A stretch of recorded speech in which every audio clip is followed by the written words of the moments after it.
ನಮೋ ಎಂದು ನಮಿಸುವೆನು ನಾಗಭೂಷಣನಿಗೆ.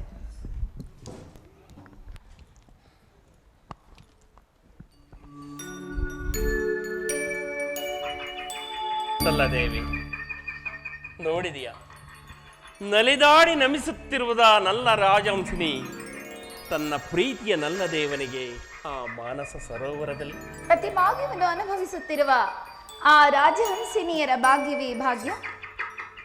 ಅತ್ತ ನೋಡು ಭವಾನಿ, ಆ ಭವ್ಯ ಸರೋವರದ ಮತ್ತೊಂದು ಕಡೆ ಕನಕ ಮಿಶ್ರಿತವಾದ ತಾವರೆಗಳ ತಂಪಾದ ಬಂಡನ್ನು ಸವಿಯಲು ಬರುತ್ತಿರುವ ಆ ದುಂಬಿಗಳ ಪ್ರಣಯ ಗೀತೆ.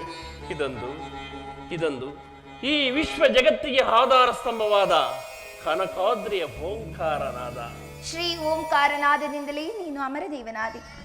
ನಿನ್ನನ್ನು ಭಕ್ತಿಯಿಂದ ಭಜಿಸಿದ ಮಾತ್ರದಿಂದ ನಾನು ಕೂಡ ಅಮರದೇವಿಯಾದೆನು ದೇವ. ಮನಸಾರೆ ಮೆಚ್ಚಿದೆನು ನಿನ್ನ ಭಕ್ತಿಗಾಗಿ ರಾಜೇಶ್ವರಿ. ಮತ್ತೆ ನೋಡು, ಕನಕಾದ್ರಿಯ ಇಂದ್ರಾದಿಯ ದಶಮುಖದಿಂದ ಚಂಡಮಾರುತನೆಂಬ ಬಿರುಗಾಳಿಗೆ ಸಿಲುಕಿ ಮೊರೆದೇಳುವ 2 ಪಾತಾಳ ಸರ್ಪಗಳೆಂಬ ಮೋಡಗಳ ಮಧ್ಯದಲ್ಲಿ ಕವಿಸುವ ಮಿಂಚುಗಳ ಎಣಿಕೆಯಂತೆ ಆ ಮೋಡಗಳ ಮಧ್ಯದಲ್ಲಿ ಭಯಂಕರವಾಗಿ ರಂಜಿಸುವ ಗಂಗಾ ಪ್ರವಾಹದಂತೆ ತನ್ನೆರಡು ಸೊಂಡಲುಗಳ ಮಧ್ಯದಲ್ಲಿ ತುಂಬಿರುವ ಮುತ್ತುಗಳೆಂಬ ನೀರಾನಿಗಳನ್ನು ಮೇಲಕ್ಕೆ ಸೇಯುತ್ತಿರುವ ಆ ನೀರಾನಿಗಳನ್ನು. ಹೌದು ರಾಜೇಶ್ವರ, ಆ ಮಾನಸ ಸರೋವರವು ನನ್ನ ಪಿತ ಮಂದಿರದ ಕಲ್ಯಾಣ ಮಂಟಪದ ಸೊಬಗನ್ನೇ ಧಿಕ್ಕರಿಸುತ್ತಿದೆ. ಅದರಲ್ಲಿ ಸ್ವಾಮಿ ನೀವೇಕೆ ವೇಷವನ್ನು ಧರಿಸಿರುವಿರಿ? ಶಕ್ತಿ, ನಿನ್ನ ಹೆಚ್ಚು ಮೆಚ್ಚಿನ ಭಕ್ತಿಗಾಗಿ ಧರಿಸಿರುವ ಇದೊಂದು ರೂಪ. ನಿಶ್ಚಯ ಪರಮಾತ್ಮ. ಗುರುಲಿಂಗ ಜಂಗಮನೋ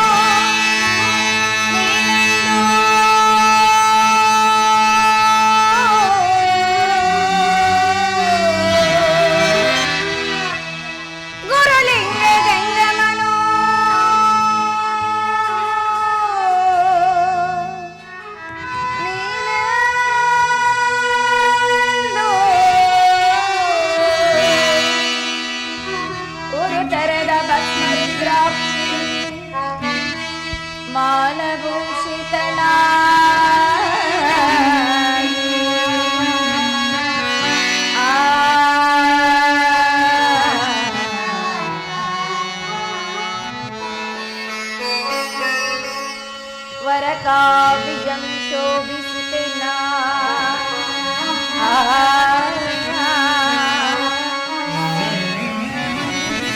ವರಕಾವ್ಯ ಶೋಭಿಸುತ್ತೇನ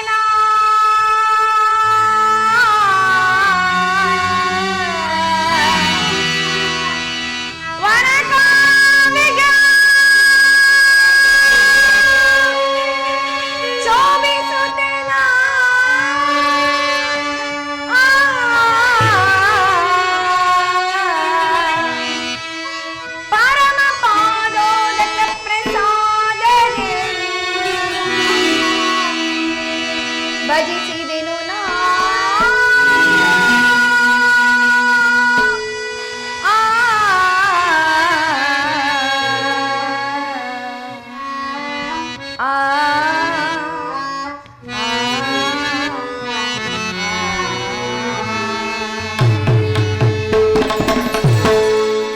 ಭುವನೇಶ್ವರಿ, ಆ ಭಕ್ತಿಯಿಂದ ಭಜಿಸಿದ ನೀನೋರ್ವ ಶಿವಭಕ್ತಳಾದೆ. ಭಕ್ತಿಯಿಂದ ಬಂದಿತೆ ಭಾಗ್ಯಸುದೇವ.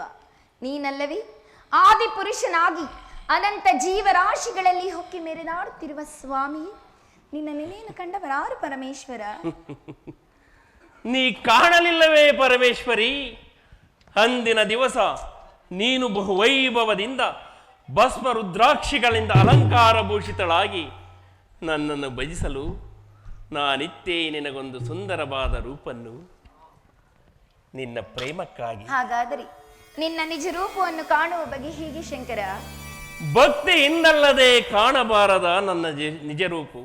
ಆ ಭಕ್ತಿಯಿಂದ ಭಜಿಸಿದ ಆತಗೆ ಕೈಲಾಸವಾಸ ರಾಜೇಶ್ವರಿ. ಸ್ವಾಮಿ,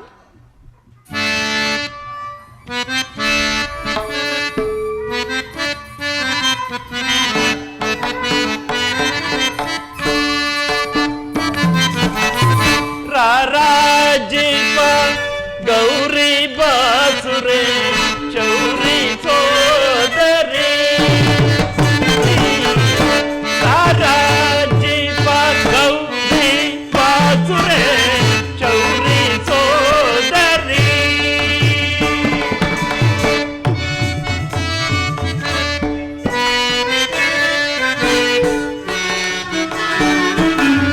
ಸೂರ್ಯ ಚಂದ್ರ ಶ್ರೀ ಕಾಂತಿ ಜಾತನೆ ನೋಡು ಎಲ್ಲನು ಪರಮೇಶ್ವರ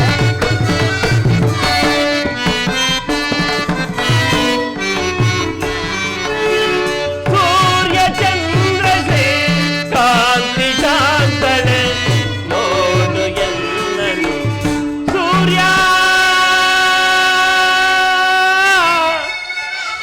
ಚಂದ್ರ ಶ್ರೀ ಕಾಂತಿ ಶಾಂತನೆ ನೋಡು ಎಲ್ಲನು ಸೂರ್ಯ ಚಂದ್ರ ಶ್ರೀ ಕಾಂತಿ ಶಾಂತನೆ ನೋಡು ಎಲ್ಲನು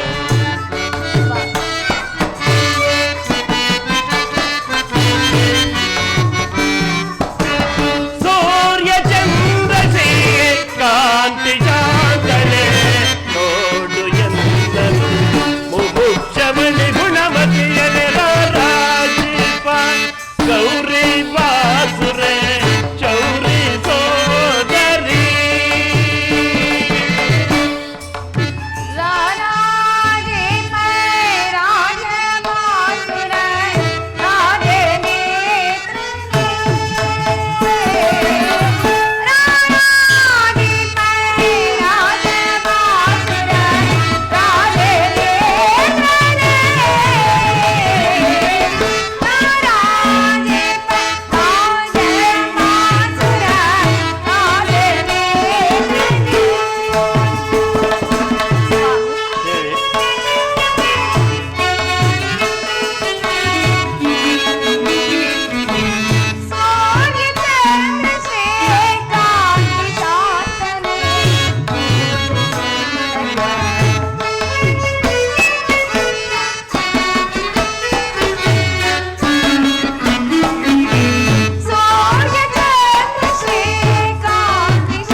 ಕಂಡು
ಶಾಂಭವಿ, ಸತ್ವಾಶ್ವ ನವ ಚೆಲ್ವದ ಕಿರಣಗಳಂತೆ ಚಲಿಸಿ ಬರುತ್ತಿರುವ ಆ ಪ್ರಕಾಶವು ಓರ್ವ ಭಕ್ತನ ಬರುವಿಕೆಯನ್ನ ತೋರುವುದು.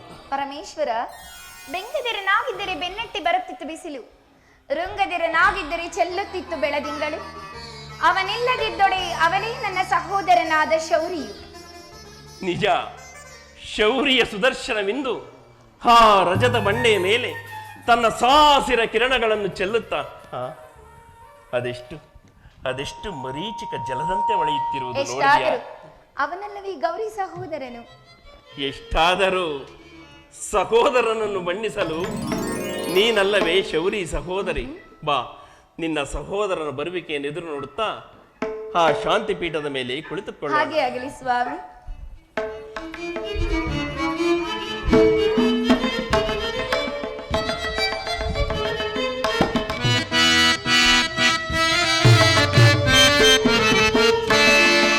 ಮಹಾದೇವನ ಕರುಣಕಾಂತಿಯ ಮಹಾದೇವನ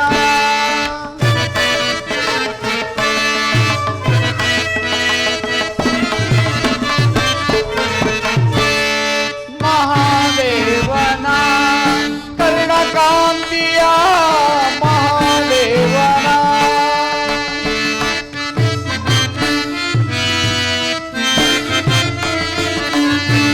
ಗಂಗಾಧರನ ಶೃಂಗ ವಿಭೂಷಣ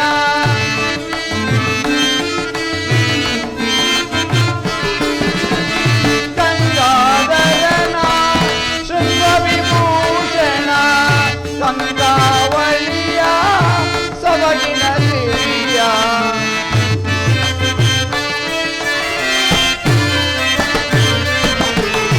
ಗಂಗಾವಳಿಯ ಸೊಬಗಿನ ಸಿರಿಯ ಮಹಾದೇವನ ಕರುಣಕಾಂತಿಯ ಮಹಾದೇವನ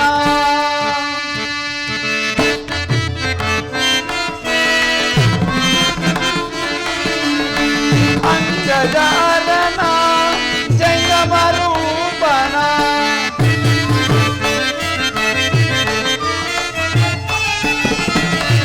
ಅಂಗಜಾರನ ಜಂಗಮ ರೂಪನ ಮಂಗಳ ನೀಡುವ ಲಿಂಗರಾಜನ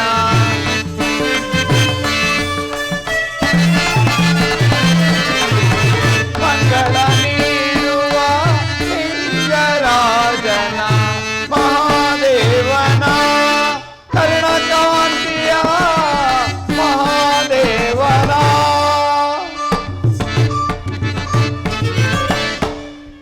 ಪರಮಾತ್ಮನಿಗೆ ನಮಸ್ಕರಿಸುವೆನು. ನಿನಗೆ ಮಂಗಳವಾಗಲಿ ಚಕ್ರಧಾರಿ. ಅಣ್ಣ, ಬಹು ಸಂಭ್ರಮದಿಂದ ಕೈಲಾಸಕ್ಕೆ ಬರಲು ಕಾರಣವೇನು? ದಯಮಾಡಿ ಈ ಪೀಠದಲ್ಲಿ ಕುಳಿತುಕೊಳ್ಳಬೇಕು. ಸೋದರಿ, ಕಗ್ಗಲ್ಲಿನಂತೆ ಕಠಿಣವಾದ ಕಲ್ಲನ್ನು ಪೀಠವೆಂದು ಕೂರಿಸಿರುವೆಯಾ? ನಾನೇನು ಮಾಡಲಿ ಅಣ್ಣ? ನೀನಾದರೂ ಲಕ್ಷ್ಮೀಪತಿ, ಸದಾ ಕಾಲ ಸಿರಿ ಸಂಪತ್ತನ್ನು ಅನುಭವಿಸುತ್ತಾ ನಿನ್ನ ಮನೆಯಲ್ಲಿ ನೀನು ಸುಖಿಯಾಗಿರುವೆ. ನನ್ನ ಪತಿಯಾದರೂ ನನ್ನನ್ನು ಈ ಗುಹೆಯಲ್ಲಿ ಇರಿಸಿ ತನ್ನ ಮನ ಬಂದಂತೆ ಭಕ್ತರನ್ನು ಹುಡುಕುವ ಕಾರ್ಯದಲ್ಲಿ ನಿರತರಾಗಿರುವರಲ್ಲವೇನು? ಹೇಳು ಸತಿ, ಹೇಳು. ಇನ್ನು ಏನೇನು ಹೇಳಬೇಕೆಂದಿರುವೆಯೋ ಎಲ್ಲವನ್ನು ಹೇಳಿಬಿಡು. ಎಷ್ಟೇ ಆದರೂ ಅಣ್ಣ ತಂಗಿಯರ ಬಾಂಧವ್ಯವೇ ಬಾಂಧವ್ಯವು. ಹಾಗಲ್ಲ ಸ್ವಾಮಿ, ಒಡಹುಟ್ಟಿದವರ ಬಾಂಧವ್ಯವು ಒಂದು ರಕ್ತ ಸಂಬಂಧ ತುಂಬಿರುವುದು. ಒಂದು ಸೇರಿ ರಕ್ತವು ಎರಡು ದೇಹದಲ್ಲಿ ಸಂಚರಿಸುವಾಗ ಅದನ್ನು ವರ್ಣಿಸಬೇಕೆ ಪರಮಾತ್ಮ? ತಂದೆಯ ಮನೆಯು ಸಿರಿ ಸಂಪತ್ತುಗಳಿಂದ ಮೆರೆಯುತ್ತಿದ್ದರೆ ಸ್ತ್ರೀಯರು ಲಗ್ನವಾದ ಪತಿ ಮನೆಯನ್ನೇ ಅತಿಗಳಿಯುವರು. ಅಣ್ಣ ತಮ್ಮಂದಿರನ್ನು ಕಂಡರೆ ಅರ್ಧ ಪ್ರಾಯ, ಅಪ್ಪ ಅಮ್ಮಂದಿರನ್ನು ಕಂಡರೆ ಪೂರ್ತಿ ಪ್ರಾಯ. ಇನ್ನು ತಂದೆಯ ಮನೆಗೆ ಹೋದರಂತೂ ಪುರುಷ ಪ್ರಾಯ ಅಲ್ಲದೆ ಪಂಚ ಪುರುಷರಿಂದ ನಿರ್ಮಿಸಿದ್ದರು ಪತಿಯ ಮಂದಿರಕ್ಕಿಂತಲೂ ತಂದೆಯ ಮನೆಯೇ ಮೇಲೆಂದು ಹೇಳುವರು. ಅದೊಂದು ಸ್ತ್ರೀಯರ ನೈಜ ಭಾವದ ತಂದೆ ಮನೆ ಸೌಭಾಗ್ಯವಲ್ಲವೇನು? ಯಾವ ಸೌಭಾಗ್ಯವಾದರೂ ನಿನ್ನ ಭಾಗ್ಯವೇ ಭಾಗ್ಯ. ಈ ಮಂಗಳಕರನಾದ ಪರಶಿವನನ್ನು ಕೈ ಹಿಡಿದ ನೀನಲ್ಲವೇ ದೀರ್ಘ ಸುಮಂಗಲಿ. ಕೇಳಿದೆಯ ಸತಿ ನಿನ್ನ ಸಹೋದರನ ಮಾತನ್ನ? ನನ್ನ ಮಾತು ನನ್ನ ಭಾಗ್ಯ. ನೀವೀರುವರ ಬಾಂಧವ್ಯವೇನು ಭೂತೇಶ? ನಿನ್ನ ನಿನ್ನ ಮನೆಯೇ ಮನೆ, ನಿನ್ನ ನೋಟವೇ ನೋಟ. ಈ ಕನಕಮಯವಾದ ಪೀಠವನ್ನು ಕಲ್ಲೆಂದು ಕರೆದಿದ್ದು ಈ ಅಣ್ಣ ತಂಗಿಯರ ಸಲುಗೆಯ ಮಾತಾಗಿರುವುದು ಸರ್ವೇಶ್ವರ. ಅದಿರಲಿ ಕ್ಷೀರಶಯನ, ನಿನ್ನ ಬರುವಿಕೆಯನ್ನು ನೋಡಿದರೆ ಏನೋ ಒಂದು ಕಾರ್ಯ ಗೌರವವನ್ನು ಸೂಚಿಸುತ್ತದೆ. ಆದರೂ ನಿನ್ನನ್ನು ನೋಡಿದ್ದಾಯಿತು. ಆ ದಕ್ಷ ಸುತೆಯರ ವಿವಾಹ ಮಂಟಪದಲ್ಲಿ ನೋಡಿದ ಆರಾಧ್ಯ ಆ ಬ್ರಹ್ಮದೇವನು ಇಲ್ಲಿಗೆ ಬಾರಲೇ ಇಲ್ಲವಲ್ಲ? ಅಲ್ಲಿ ನೋಡು ಜಗದೀಶ್ವರ, ಕನಕಾದ್ರಿಯ ತಪ್ಪಲಿನಲ್ಲಿ ಬಹು ಸಂಭ್ರಮದಿಂದ ಇತ್ತಲೇ ಬರುತ್ತಿರುವರು. ಬರಲಿ, ಬರಲಿ.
ನಮಸ್ಕಾರಗಳನ್ನು ಸ್ವೀಕರಿಸಬೇಕು ಶಂಕರ. ನಿನಗೆ ಮಂಗಳವಾಗಲಿ ಬ್ರಹ್ಮದೇವ.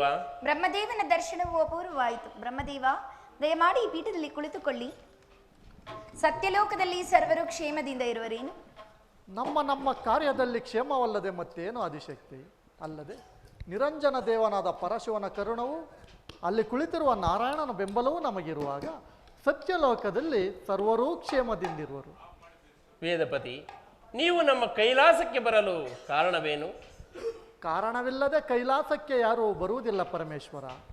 ನಿಮ್ಮ ಆಶೀರ್ವಾದವನ್ನು, ಭವಾನಿಯ ಕರುಣವನ್ನು ಪಡೆಯಲು ಬರುವುದೇ ಕೈಲಾಸಕ್ಕೆ ಬರುವ ಕರ್ತವ್ಯ.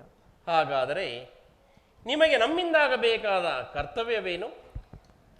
ದೇವದೇವ, ಸುರಭೂಮಿಯು ಒಡೆಯನಿಲ್ಲದ ವಸ್ತುವಿನಂತೆ ಕಂಗಾಲಾಗಿ ಕಂಪಿಸುತ್ತಿರುವುದು.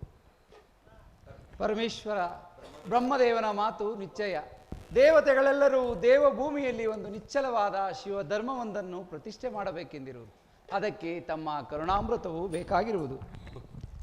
ಕೇಳಿದೆಯ ಸತಿ ಭಕ್ತರ ಭಿನ್ನಹವನ್ನ? ಇದೇನು ನನಗೆ ಹೊಸದಲ್ಲ ಸ್ವಾಮಿ. ಬಹುದಿನದಿಂದ ನರಳುತ್ತಿದ್ದ ರೋಗಿಯು ಸಂಜೀವಿನಿಯನ್ನು ಹುಡುಕುತ್ತಾ ಹೋದಾಗ ಮುಂಗಾಲಿಗೆ ಸಂಜೀವಿನಿ ಸಿಕ್ಕಿ ಎಡವಿದಂತಾಯಿತಲ್ಲವೇ? ಹಾಗಲ್ಲ ದೇವಿ, ಭಕ್ತರು ಅಮೃತ ದೇಹಿಗಳು. ಅವರಿಗೆ ಭವಬಂಧನವಿಲ್ಲ, ಇಹದಲ್ಲಿ, ಪರದಲ್ಲಿ, ಕೈಲಾಸದಲ್ಲಿ. ಆ ಭಕ್ತಿಯ ಮಾರ್ಗವನ್ನು ಹರಿತವನೇ ಭಾಗ್ಯವಂತನು. ಅಂತಹ ಭಕ್ತರು ನಿನಗಿಂತಲೂ ನನಗೆ ಹೆಚ್ಚಿನ ಕರಯಿತರು. ನನಗಿಂತಲೂ ಭಕ್ತರೇ ಕರಹಿತರಾದ ಮೇಲೆ ನನ್ನನ್ನೇಕೆ ವಿವಾಹ ಮಾಡಿಕೊಂಡಿರಿ? ಜಲದ ಮೇಲಿನ ತಾವರೆಯಂತೆ ನಿನ್ನನ್ನು ವಿವಾಹ ಮಾಡಿಕೊಂಡೆನು. ನೀನು ಅರಿತಿಲ್ಲವೇ ಆದಿಶಕ್ತಿ? ಭಕ್ತರಿಂದ ಶರಣ ಸತಿ ಲಿಂಗಪತಿ ಎಂಬ ವೇದಘೋಷವನ್ನು. ಧನ್ಯನಾದ ದೇವ.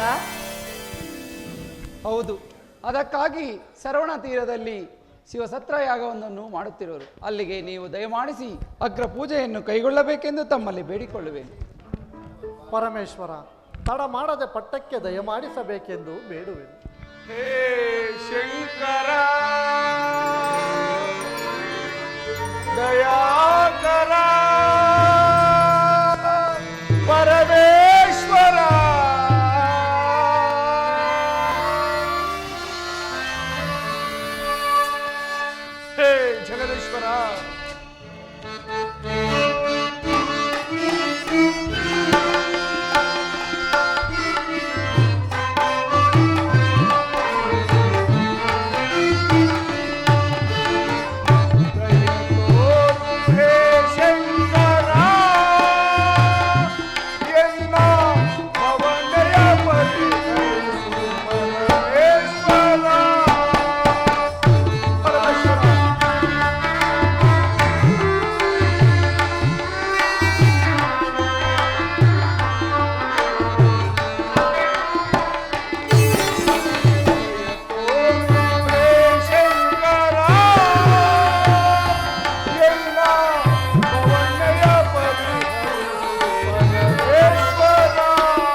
ಭಕ್ತನಾದ ಧೀರ ಚಂದ್ರಮನನ್ನು ಕಾಪಾಡಬೇಕೆಂದು ಬೇಡುವೆನು ದೇವಾ, ಬೇಡುವೆನು.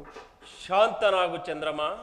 ಶಾಂತಿ ಎಲ್ಲಿಂದ ಬಂತು ದೇವ ನನಗೆ ಶಾಂತಿ? ಚಂದ್ರಮ, ಶಾಂತಿ ಇಲ್ಲವೇ ಕೈಲಾಸದಲ್ಲಿ? ಹೀಗಲೀಗ ಶಾಂತವಾಯಿತು. ಪರಮೇಶ್ವರನ ದರ್ಶನದಿಂದ ಈ ಕಮ್ಮಾರನ ಕಬ್ಬಿಣದ ಜ್ವಾಲೆಯಂತೆ ಉರಿತಿದ್ದ ನನ್ನ ಉದರಾಗ್ರೆಯು ಪರಮೇಶ್ವರನ ಕರುಣೆಯಿಂದ ಶಾಂತವಾಯಿತು. ದಯಮಾಡಿ ಕಾಪಾಡಬೇಕೆಂದು ಬಿಡುವ ದೇವ. ನಿನಗಾಯಿತೇಕೆ ಈ ಪರಿಭವ? ಯಾರಿಂದ ನಡೆಯಿತು? ಇದೊಂದು ತಾನಾಗಿಯೇ ಸಂಭವಿಸಿದ ದಕ್ಷ ಬ್ರಹ್ಮನ ಶಾಪ. ದಯಮಾಡಿ ಕಾಪಾಡಬೇಕೆಂದು ಬೇಡುವೆ. ಭಯಪಡಬೇಡ ರಜನೀಪತಿ, ನಿನ್ನನ್ನು ಧರಿಸುವೆನು ನನ್ನ ಜಟಾಜೂಟಾಗ್ರ ಭಾಗದಲ್ಲಿ. ಅಲ್ಲಿ ನಿನಗಾಗುವುದು ಅನೇಕ ಸುಖ ಸಂಪತ್ತುಗಳು. ಚಂದ್ರಮ, ಇದು ನಿನಗಾಗಿ ಕರುಣಿಸಿರುವ ದಕ್ಷ ಶಾಪ ವಿಮೋಚನೆಯನ್ನ. ಚಂದ್ರಮ, ನಿನ್ನ ಪ್ರತಿ ದಿನಚರಿಯಲ್ಲಿ ಪ್ರತಿದಿನ ಒಂದೊಂದು ಕಳೆ ಹೆಚ್ಚಾಗಿ ಶುಕ್ಲ ಪಕ್ಷದಲ್ಲಿ ಷೋಡಶ ಕಲಾಪೂರ್ಣ ಚಂದ್ರಮನಾಗಿ ಮೆರೆದು ವಿಖ್ಯಾತನಾಗು. ಶೋಭಂ.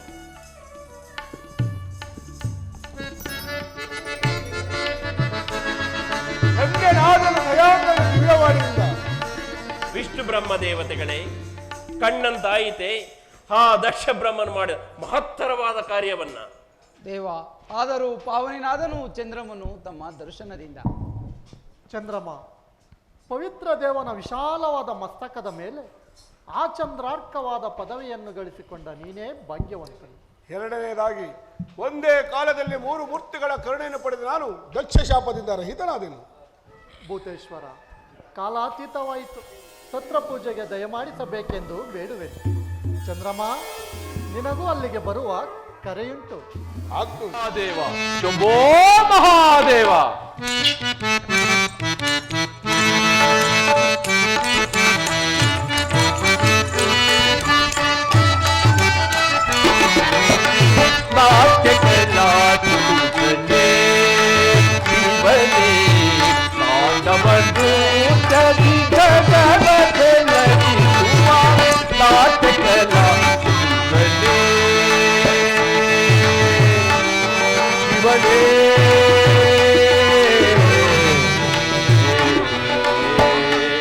ಮಹಾದೇವ, ಶಂಭೋ ಮಹಾದೇವ.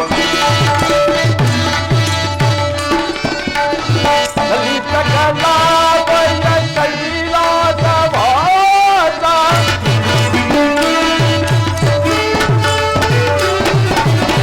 ಲಲಿತ ಕಲಾವಯ ಕೈಲಾಸವಾಸ, ಕಾಲೋ ಚೈಕದ ರೂಪಕ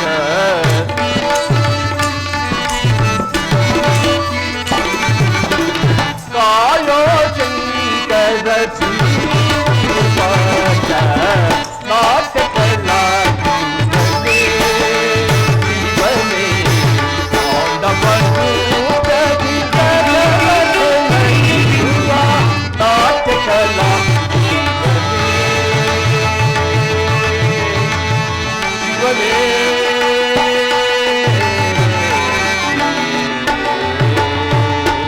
ಮಹಾದೇವ.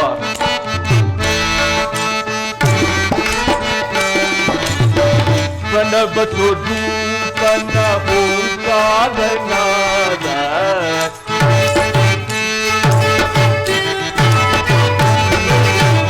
ಪ್ರಣವ ಸ್ವರೂಪನ ಓಂಕಾರನಾದ, ಸ್ವಪ್ನಗಳಿಂದ ಕೂಡಿದನಾದ,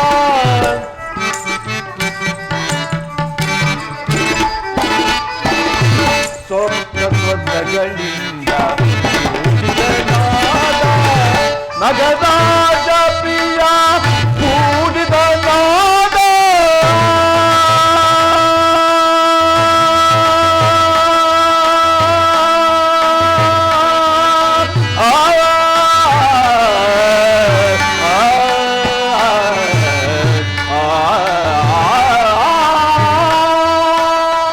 ಮಹಾದೇವ,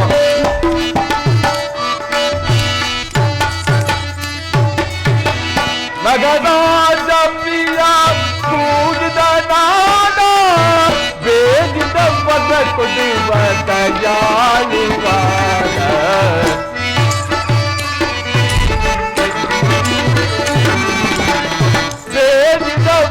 ಕೊಡುವ ದಯಾಳುವ ನಾಟ್ಯಕಲ ಚತುರನೇ ಶಿವನೇ ತಾಂಡವ ದೂತದಿ ಜಗಕ್ಕೆ ಲಯಿಸುವ ನಾಟ್ಯಕಲ ನಾಟ್ಯಕಲ ಚತುರನೇ ನಾಟ್ಯಕಲ ಚತುರನೇ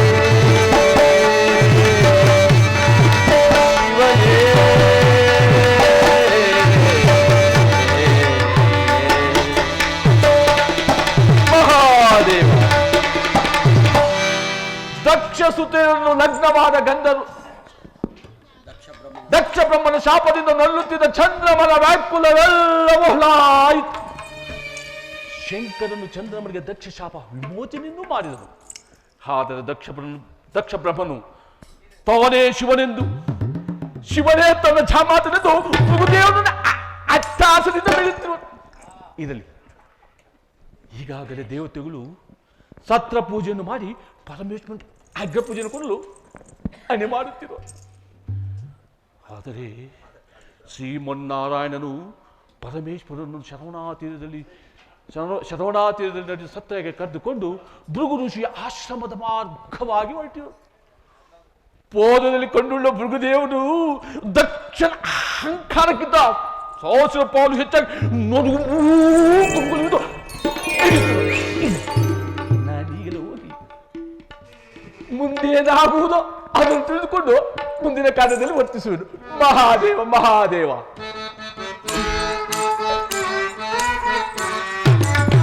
ಪ್ರಣವ ಸ್ವರೂಪನ ಓಂಕಾರನಾದ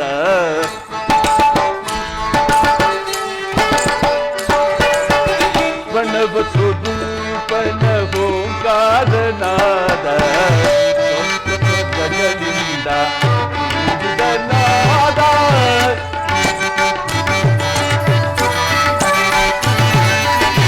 ಸ್ವರ್ಗ ಸ್ವರ್ಗಗಳಿಂದ ಕೂಡಿದ ನಾದ ನಗನಾದ ಪ್ರಿಯ ಕೂಡಿದ ನಾದ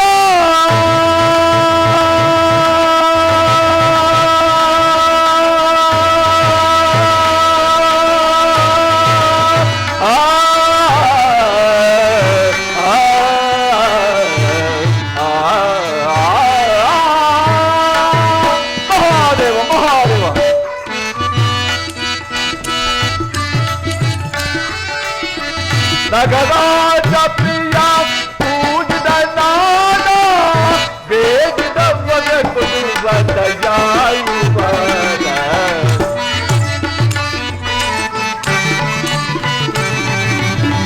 ಬೇಡಿದ ಮಗ ಕೊಡುವ ದಯಾಳುವ ನಾಟ್ಯಕಲಾ ಚತುರನೇ ಶಿವನೇ ತಾಂಡವಂದು ಗದಿ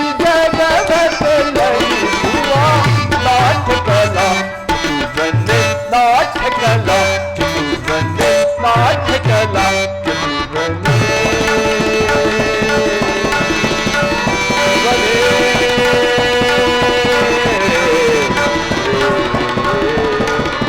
ಮಹಾದೇವ ಓ ಮಹಾದೇವ.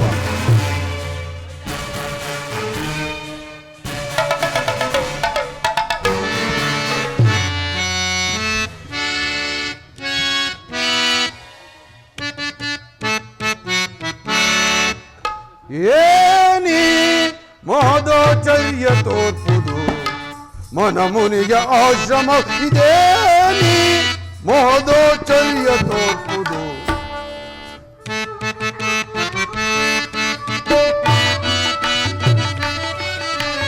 ಕಣ್ಣನೆ ಬೀಸು ಕಂಗಾಳಿಯು ಉಷ್ಣಾಕಾರಕ್ಕೆ ಬೀಸುತ್ತಲಿಯುವುದು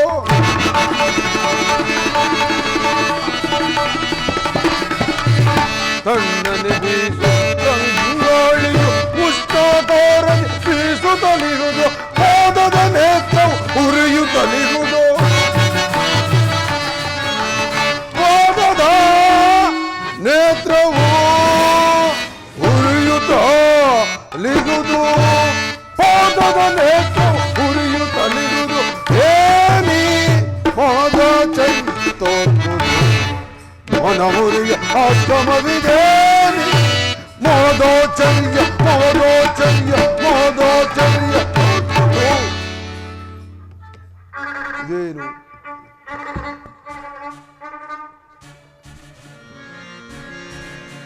ಕಮಂಡಲದಲ್ಲಿ ಪರಿಶೋಭಿಸುತ್ತಿರುವ ಗಂಗಾ ಜಲದಂತೆ ತಂಪಾಗಿ ಬೀಸುತ್ತಿದ್ದ ಮಂದ ಮಾರುತರು ಈ ದಿನ ಉಷ್ಣಾಕಾರವಾಗಿ ಬೀಸುತ್ತಿರುವನಲ್ಲ. ಇದು ವಸಂತ ಕಾಲವಾದರೂ ನನ್ನ ಕಣ್ಣೆದುರಿಗೆ ಎಲೆ ಉದಿರಿದ ಕಾಡಿನಂತೆ ನಿಬಿಡವಾಗಿ ತೋರುತ್ತಿರುವುದಲ್ಲ. ಇರಲಿ, ಅದು ಆ ಗಂಧರ್ವ ಪತಿಯಾದ ವಸುಂಧರನು ಇತ್ತಲೇ ಬರುತ್ತಿರುವನು. ಬರಲಿ ಬರಲಿ.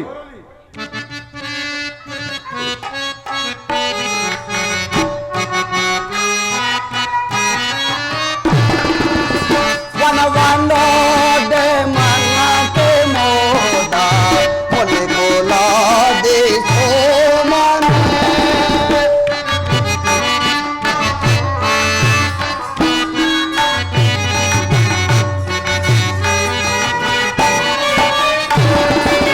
ವನವನೋದೆ ಮನಕ್ಕೆ ಮೋದ ಮೊಲೆ ಕೋಲಾದೆ ಸೋಮನೆ.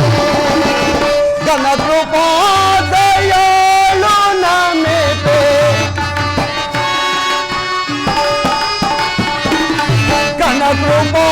ಕೃಪಾದಯಾಳು ನಮಿತೆ ವಿನಯದಿ ತಮ ಪಾದಯುಗದೆ.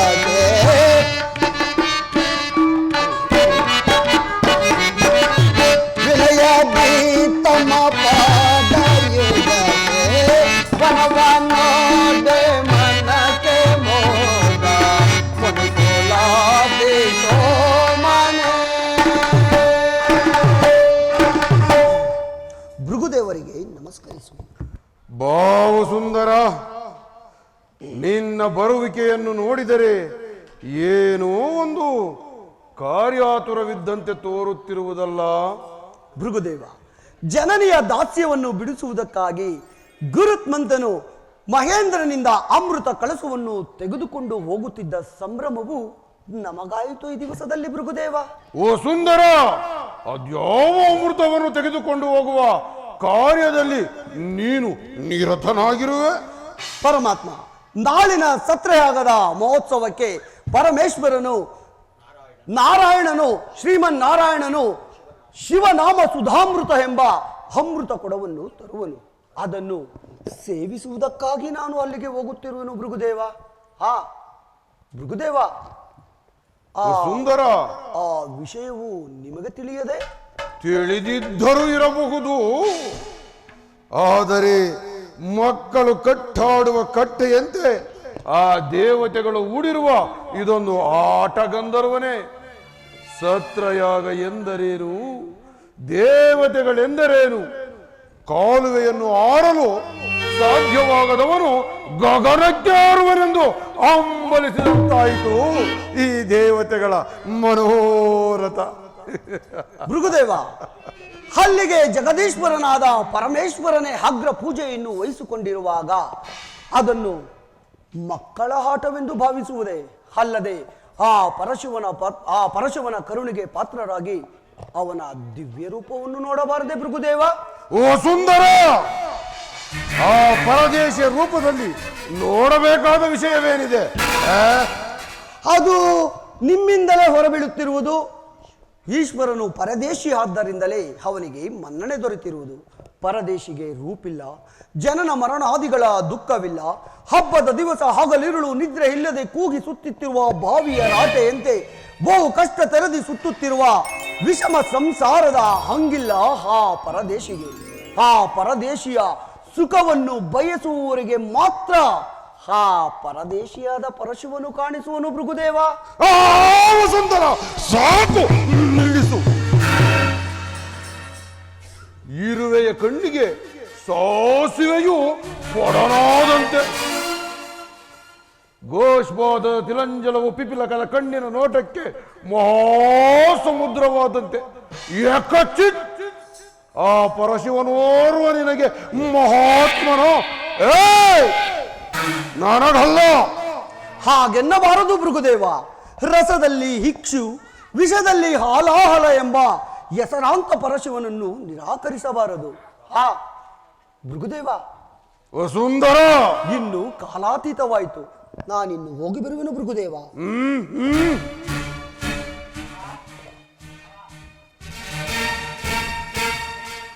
ಸತ್ರಯಾಗ ಎಂದರೇನು? ದೇವತೆಗಳೆಂದರೇನು?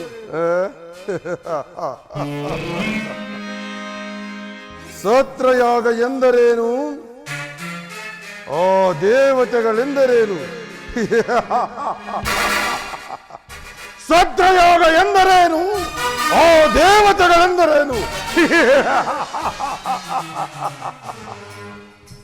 ಕಾಮಕ್ಕೆ ಕಣ್ಣೆರಡು, ತಲೆ ಒಂದು ಸಾಲದಿಂದ ಒಂದು ಹೆಣ್ಣನ್ನು ನೋಡುವುದಕ್ಕೆ ಹಲವಾರು ಕಣ್ಣುಗಳನ್ನು, 4 ತಲೆಗಳನ್ನು ಧರಿಸಿರುವನ ವೈದಿಕನಾದ ಬ್ರಹ್ಮ. ತೆರೆಯ ಮರೆಯಲ್ಲಿ ಅಡಗಿರುವ ವೇಷಾಂಗನೆಯಂತೆ ಕ್ಷೀರ ಸಮುದ್ರದಲ್ಲಿ ಯಾವಾಗಲೂ ಜಡತ್ರಯದಲ್ಲಿ ಮಲಗಿರುವನ ವಿಷ್ಣು. ಇವರು ಸತ್ರಯಾಗದಲ್ಲಿ ಭಾಗವಹಿಸಿಕೊಂಡು ಹೆಂಡತಿಯರನ್ನು ಮೆಚ್ಚಿಸಲು ಬರುತ್ತಿರುವರಂತೆ. ಇನ್ನು ಕೈಲಾಸದಲ್ಲಿ ಸಹಸ್ರಾರು ಭುಜಗಳನ್ನು ಹೊಂದಿ ತಕತೈ ಡಿಮಿತೈ ಎಂದು ಕುಣಿಯುತ್ತಿರುವ ಆ ಪರಶಿವನನ್ನು ಸತ್ರಯಾಗದ ಅಗ್ರ ಪೂಜೆಗೆ ಕರೆದುಕೊಂಡು ಬರುತ್ತಿರುವರಂತೆ. ಬರಲಿ ಬರಲಿ, ಆ ಶಿವನಿಗೆ ಹಣೆಯಲ್ಲಿ ಕಣ್ಣುಂಟು, ನನಗೆ ಪಾದದಲ್ಲಿ ಕಣ್ಣುಂಟು. ಆದ್ದರಿಂದ ಅವನು ನನಗೆ ಸರಿ ಸಮಾನನು.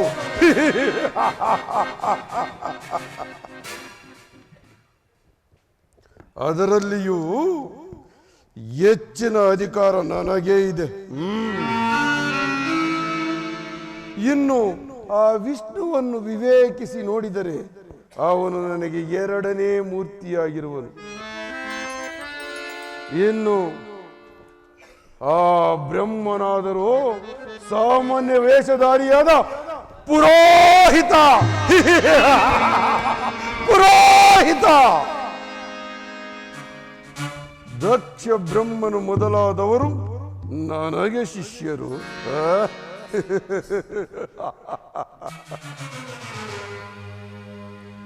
ದಕ್ಷನೇನಾದರೂ ಅಲ್ಲಿಗೆ ಹೋದರೆ ನಾನಾಗೂ ಹೋಗುವ ಸಮಯ ಉಂಟು. ಇರಲಿ,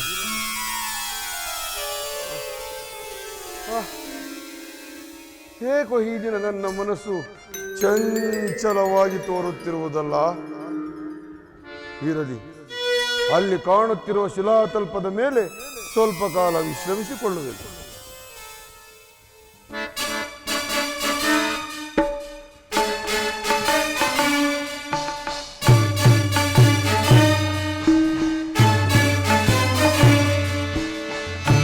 ರಜತಾದ್ರಿವಾಸ ರಮ್ಯ ಕಾಂಡುದ ಭೃಗುನಂದನವು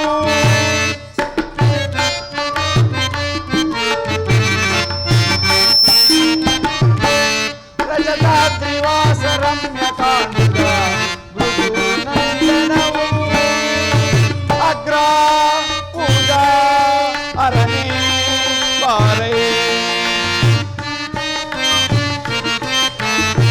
ಅಗ್ರ ಪೂಜಾ ಅರಣಿ ಬಾರೈ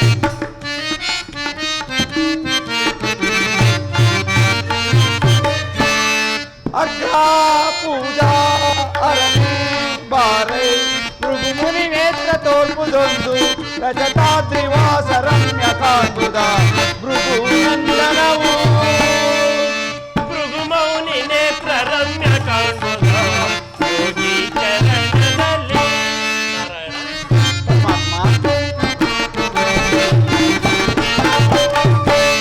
ಭೃಗು ಮೌನಿ ನೇತ್ರ ರಮ್ಯ ಕಾಂಡುದ ಯೋಗಿ ಚರಣದಲ್ಲಿ. ನೀಲ ಬೇಗ ಚಾಮ ನೋಡೈ, ನೀಲ ಬೇಗ ಚಾಮ ನೋಡೈ. ಭೃಗು ಮೌನಿ ನೇತ್ರ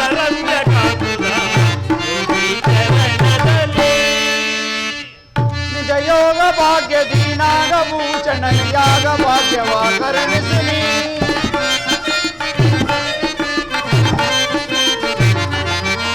ನಿಜಯೋಗ ಭಾಗ್ಯ ದೀನಾಗಭೂಷಣ ಯಾಗ ಭಾಗ್ಯವ ಕರುಣಿಸು ನೀ. ಶೃಂಗಧರ ಮಂಗಿಧರ ಗಂಗಧರ ಲಿಂಗಧರ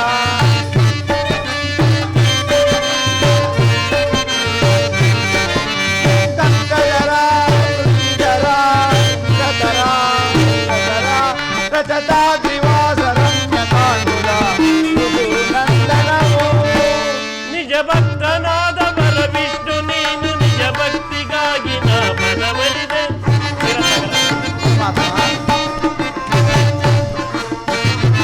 ನಿಜ ಭಕ್ತನಾದವರ ವಿಷ್ಣು ನೀನು ನಿಜ ಭಕ್ತಿಗಾಗಿ ನಾ ಮನವರಿದೆ. ಚಕ್ರಧರ ಯುಕ್ತಿವರ ಶಕ್ತಿಕರ ಭಕ್ತಿಕರ ಚಕ್ರಧರ ಯುಕ್ತಿವರ ಭಕ್ತಿಕರ ಶಕ್ತಿಕರ ಭೃಗುಮೌನಿ ನೇತ್ರ ರಮ್ಯ ಕಾಂಗುದ ಯೋಗಿ ಚರಣದಲ್ಲಿ ಯೋಗಿ ಚರಣದಲ್ಲಿ ಯೋಗಿ ಚರಣದಲ್ಲಿ. ಕ್ಷೀರಸಾಗರನೇ, ಅಲ್ಲಿ ನೋಡು, ಈ ವನಮಧ್ಯದ ಒಂದು ದಟ್ಟವಾದ ವೃಕ್ಷದಡಿಯಲ್ಲಿ ಯಾರೋ ಓರ್ವ ಗಂಧರ್ವ ಸುಂದರಿಯು ಅಲ್ಲಿ ಕಾಣುವ ಸರೋವರದಲ್ಲಿ ಮಂಗಳ ಸ್ನಾನವನ್ನು ಮಾಡಿ ತನ್ನ ಕೆದರಿದ ಕೇಶ ರಾಶಿಯನ್ನು ಒಣಗಿಸಲೋಸುಗ ಭೂಗರ್ಭದ ಮೇಲೆ ಮಲಗಿರುವಳೋ ಏನೋ ಎಂಬಂತೆ ಅರ್ಧ ಶರೀರವು ಮಾತ್ರ ಕಾಣುತ್ತಿರುವುದು.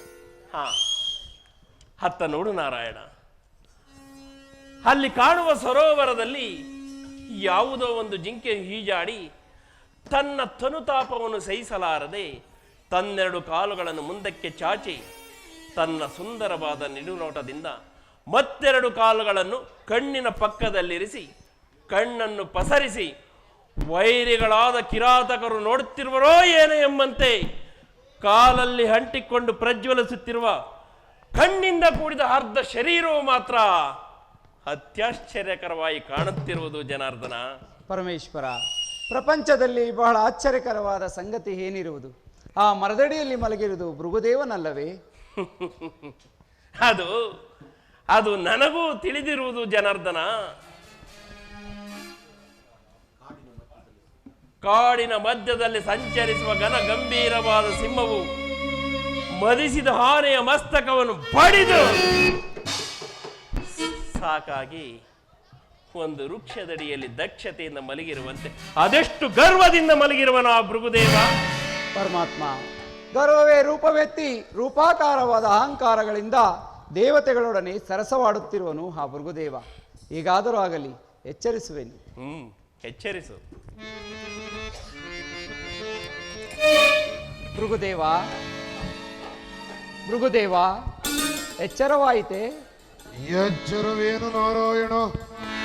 ಈ ಭೃಗು ಋಷಿಯು ತನ್ನ ಆತ್ಮಜ್ಞಾನದಲ್ಲಿ ಯಾವಾಗಲೂ ಎಚ್ಚರವಾಗಿಯೇ ಇರುವನು. ಅದರಲ್ಲಿ ಅವನಾರು ಆ ಶಿಲಾತಲ್ಪದ ಮೇಲೆ ಕುಳಿತಿರುವ ಶಿವಯೋಗಿ? ಅವನೇ ಪರಮಾತ್ಮನಾದ ಪರಶಿವನು. ಸರ್ಪಸೇನ ಪರಮಾತ್ಮನಾರು ಪರಶಿವನಾರು, ನೀವಿನ್ನು ಚಿಕ್ಕವರು, ನಿಮಗಾವುದು ತಿಳಿಯದು. ಅದಿರಲಿ, ಎಲ್ಲಿಗೋ ಬರು ಸಂಭ್ರಮದಿಂದ ಹೋಗುತ್ತಾ ಬಂದು ಇಲ್ಲಿ ಕುಳಿತಿರಲ್ಲ. ದೇವಗಂಧರ್ವರು ಲೋಕ ಕಲ್ಯಾಣಾರ್ಥವಾಗಿ ಸರ್ವಣ ತೀರದಲ್ಲಿ ಶಿವಸತ್ರ ಯಾಗವೊಂದನ್ನು ಮಾಡುತ್ತಿರುವರು. ಆ ಯಾಗದ ಅಗ್ರ ಪೂಜಾ ಮೂರ್ತಿಯಾದ ಸಾಂಬಶಿವ ಮೂರ್ತಿಯನ್ನು ಕರೆದುಕೊಂಡು ಹೋಗುವಾಗ ದಾರಿಯಲ್ಲಿ ತಮ್ಮ ದರ್ಶನವಾಯಿತು. ಗೌರವೇ ಸೇರದಿರುವ ಗೌರೀಪತಿಯೊಡನೆ ಇಲ್ಲಿ ಬಂದು ಕುಳಿತುಕೊಂಡೆವು. ನಿಮ್ಮನ್ನು ಎಚ್ಚರಿಸಿ ಆಯಾಸವನ್ನು ಉಂಟು ಮಾಡಿದ ಋಣವನ್ನು ತೀರಿಸುವುದಕ್ಕಾಗಿ ನಿಮ್ಮ ವರುಣವನ್ನು ಒತ್ತಿ ಮುಂದೆ ಸಾಗುವೆನು.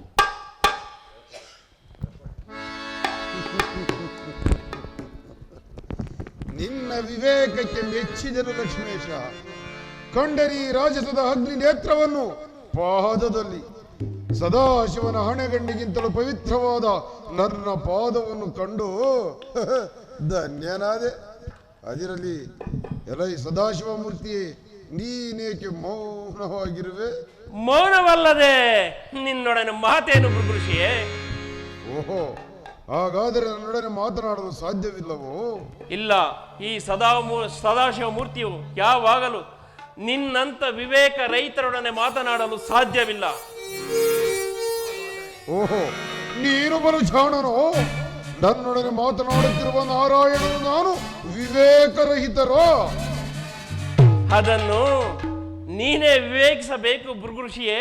ಕೇಳು, ಕಾಡಿನಲ್ಲಿ ಬೆಳೆದು ನಿಂತಿರುವ ಬಿದಿರುಗಳು ಒಂದಕ್ಕೊಂದು ತಿಕ್ಕಾಡಿ ಅದರಿಂದ ಉಂಟಾದ ಅಗ್ನಿಯು ಇಡೀ ಕಾಡನ್ನೇ ದಹಿಸುವಂತೆ ನಿನ್ನಲ್ಲಿನ ವಿಷಾನಂದಗಳು ನಿನ್ನ ಜೀವಾತ್ಮನೆಂಬ ಪರೆಯ ಮೇಲೆ ಭಯಂಕರವಾದ ಆವಿನ ಮೈಬಣ್ಣವನ್ನು ಮುಚ್ಚಿರುವ ಉತ್ತದ ಮಣ್ಣಿನಂತೆ ದಿನೇ ದಿನೇ ನಿನ್ನ ರಾಜಸವೆಂಬ ಅಹಂಕಾರವು ನಿನ್ನ ಮೈಬಣ್ಣವನ್ನೇ ಮುಚ್ಚುವುದು.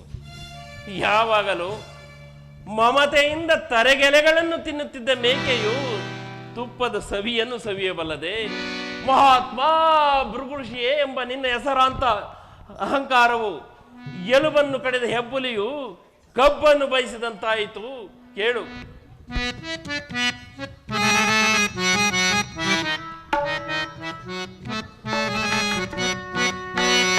ಅರಿವಿನಲ್ಲಿ ನೀನೋಡು ಅರನ ಕಳೆ ಕಾಣುವುದು.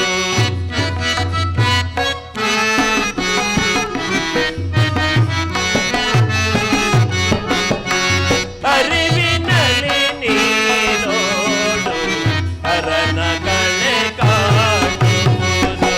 ಮೆರೆದೆಗಿದು ರಾಜಸವು ವರಮುನಿಯ ಬಿಡು ಮನದಿ.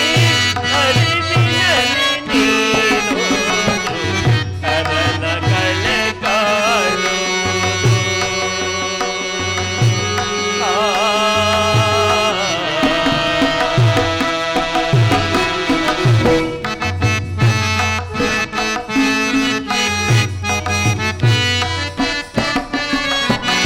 ಅರಿತು ಮರವೆಗಳೆಲ್ಲ ಅರಿತು ಕಾಣದಿ ಮುನಿಯೇ.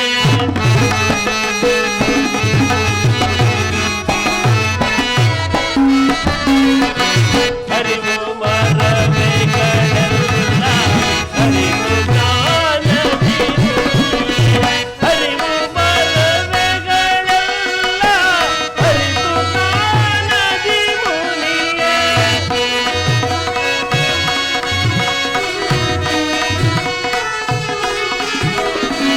ಅರಿವು ಮರವೆಗಳೆಲ್ಲ ಅರಿತು ಕಾಣದಿ ಮುನಿಯೇ.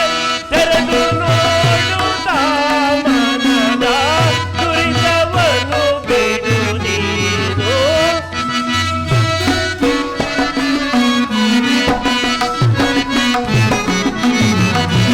ತೆರೆದು ನೋಡುತ್ತಾ ಮನದ ದುರಿತವನ್ನು ಬಿಡು ನೀನು.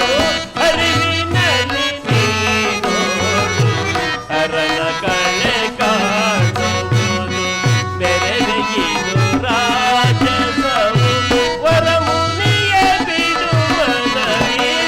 ಅರಿವಿನಲ್ಲಿ ನೀನೋಡು ಅರನ ಕಳೆ ಕಾಣುವುದು.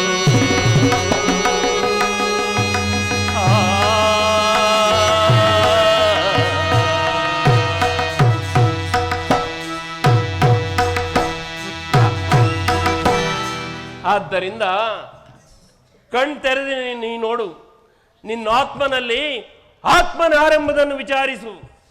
ಧರ್ಮಕ್ಕೆ ತಲೆಬಾಗಿ ಸುಖಿಯಾಗು. ಆ, ಅದನ್ನು ನಾನು ನಿನ್ನಿಂದ ಕೇಳಿ ತಿಳಿದುಕೊಳ್ಳಬೇಕಾಗಿಲ್ಲ. ಹೇಳೋ, ಆ ನಿನ್ನ ಗೊಡ್ಡು ಗಣಗಳಿಗೆ ಕೈಲಾಸದಲ್ಲಿ ಹೇ ನಿಧಾನಿಸ ಜನಾರ್ದನ, ನೀವೀರ್ವರು ಒಂದೇ ಸಂಕಲ್ಪವನ್ನು ಬಯಸಿ ನನ್ನಲ್ಲಿ ವೈರತ್ವವನ್ನು ಸಾಧಿಸುತ್ತಿರುವಿರಿ.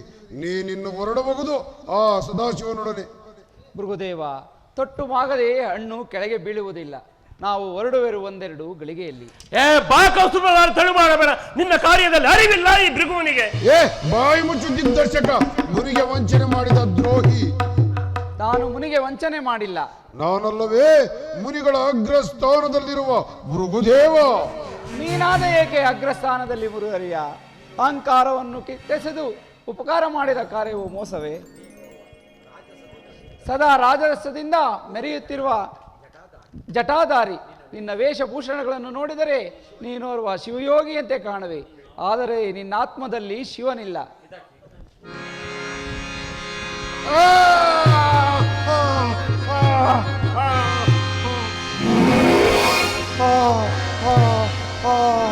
ಅಮ್ಮ ಭೈರವಿ, ಅಮ್ಮ ಉರಿ ಉರಿ ಉರಿ ಉರಿ ಉರಿ, ಅಮ್ಮ ಅಮ್ಮ ಉರಿ. ಕುಂದಣದ ಎರಕದಂತೆ ಎರಕವಾಗಿದ್ದ ನನ್ನ ಪೋದಂಗುಳಿಯ ನೇತ್ರವನ್ನೇಕೆ ಕಿತ್ತೆಸೆದೆ? ಇದೆಯೋ ಇದೆಯೋ ನೀನು ಕರೆತಿರುವ ಮಹತ್ತರವಾದ ಮೋಸ. ಮೋಸವಲ್ಲ ಋಷಿಯರಿಯ, ಅಹಂಕಾರವನ್ನು ಕಿತ್ತೆಸೆದು ಉಪಕಾರ ಮಾಡಿದ ಕಾರ್ಯವು ಮೋಸವೇ? ಶಾಂತನಾಗು ಭೃಗುದೇವ, ನಿನಗಾದ ಪ್ರಾಯಚಿತ್ತಕ್ಕೆ ನೀನೇಕೆ ಹಂಬಲಿಸುವೆ? ಪ್ರಾಯಚಿತ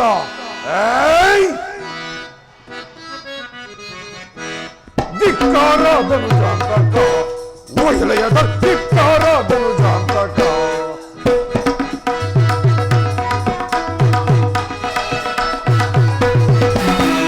ಧಿಕ್ಕಾರ ಧನುಜಾಂತಕ, ಮಹಿಳೆಯದ ಧಿಕ್ಕಾರ ಧನುಜಾಂತಕ.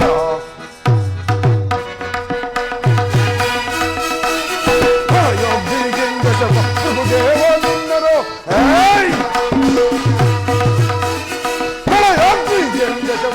ದೇವನಿಂದನು ಸುಳಿ ಸುಳಿದು ಸಲ್ಲರಿಗೆ ಸೆರೆಪಡೆದು ಬಂಧಿಸುವ,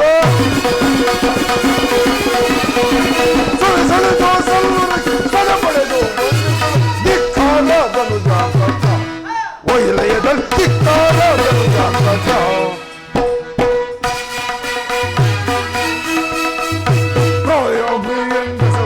ದೇವನಿಂದರು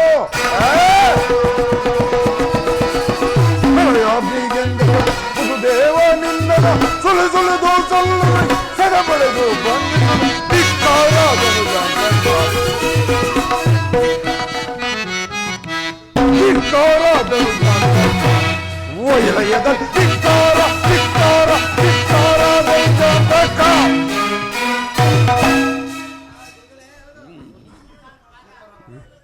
ಯಾವ ಮಹಾತ್ಮ ಋಷಿಯು ತನ್ನ ಮಹತ್ವಾಕಾಂಕ್ಷೆಯನ್ನು ನೆರವೇರಿಸಬೇಕೆಂದು ಒಂದು ಉಗ್ರವಾದ ಧರ್ಮವನ್ನು ಧರಿಸಿರುವನೋ ಅಂತಹ ಭೃಗುದೇವನ ಕೋಪಕ್ಕೆ ನೀವೆಲ್ಲರೂ ಹವಿರ್ಭಾಗ. ನೀಲಮೇಘ ಶ್ಯಾಮನಾಗಿ, ಅಷ್ಟವಸ್ತುಗಳ ದೇವನಾಗಿ, ಅಷ್ಟ ಮಹಾಲಕ್ಷ್ಮಿಯಿಂದ ಪರಿಶೋಭಿಸುತ್ತಿರುವ ನೀನು ಭೂಲೋಕದ ದಶಯೋನಿಗಳಲ್ಲಿ ಜನ್ಮವೆತ್ತು. ಇದೇ ನನ್ನ ಅನೇಕ ತಪಸ್ಸಿನ ಅತ್ಯುಗ್ರವಾದ ಭೃಗುದೇವನ ಶಾಪ, ಭೃಗುದೇವನ ಶಾಪ, ಭೃಗುದೇವನ ಶಾಪ. Bhrigudeva, ಆಡಬೇಡ sir, ಆಡಾಗಿಲ್ಲ sir. ಪರಶಿವನ ದಯವೆನಗಿರುತ್ತೀರೇ,